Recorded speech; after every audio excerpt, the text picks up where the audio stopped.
कोरोनामुळे सर्व व्यवसाय ठप्प झाले आहे, परंतु अमरावती जिल्ह्यातील मंगरुळ दस्तगीर येथील स्वामी समर्थ बचत गटातील 4 महिला मास्क घरीच बनवण्याचं काम करत आहे।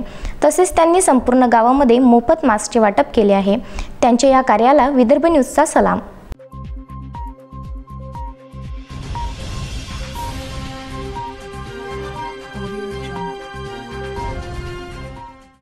अमरावती जिल्ह्याच्या शेवटच्या टोकावर वसलेला मंगरुळ दस्तगीर गाव कोरोनाच्या बंदमुळे सगळे व्यवसाय जरी ठप्प झाले असले तरी श्री स्वामी समर्थ महिला बचत गटातील 4 महिला घरीच मास्क बनवण्याचं काम करत आहे।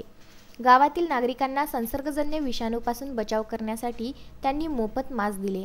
पंचायत समिती अंतर्गत चालणाऱ्या या बचत गटाला सुरुवातीला 100 मास्कची मागणी झाली, त्यानंतर जिल्ह्यात त्यांना 500 मास्कची मागणी झाली आहे। कापडापासून बनविण्यात आलेल्या मास्कला बाजारात पाठविण्याआधी त्यावर सॅनिटायझर करण्यात येतं। पूर्णतः सुरक्षा घेऊन महिला या छोट्याशा घरात मास्क बनवण्याचं काम करतात।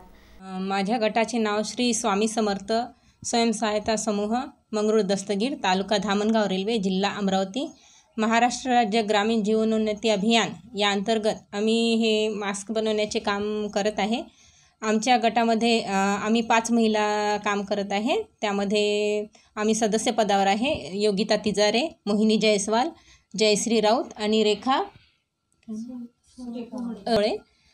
सुरेखा कवळे अशा, आणि योगिता ताईच्या सासू त्या पण आम्हाला मदत करतात। आम्ही आणि माझं नाव मोहिनी जयस्वाल, आम्ही एवढ्या महिला मिळून मास्क वगैरे तयार करतो। जगामध्ये तसेच आपल्या देशामध्ये कोरोना व्हायरसचा प्रादुर्भाव होत आहे।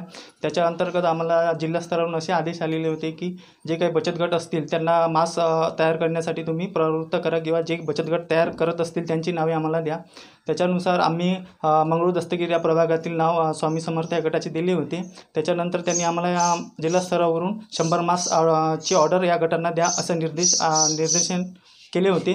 त्यानंतर आम्ही या गटांना सांगितलं का तुम्ही नफा आणि तोटा या बेसवर न करता तुम्ही या समाजासाठी काहीतरी जे काही करायचं आहे ते आपल्याला आपला नफा ना तोटा या बेसवर सध्या आपल्याला मास्क तयार करायचे आहे। त्या अंतर्गत त्यांनी जे 100 मास्क आहे ते 100 मास्क आपल्या पंचायत समितीला पुरवलेले आहे।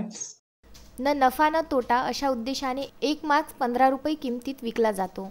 या बचत गटाप्रमाणे घरबसल्या छोटासा उद्योग केल्यास बंदीच्या काळात आर्थिक चणचण जाणविणार नाही, हे मात्र निश्चित आहे। त्यामुळे या महिलांचा आदर्श इतर महिलांनी देखील घ्यायला हरकत नाही। विदर्भ न्यूज करिता धामणगाव रेल्वे येथून चेतन कोठारी।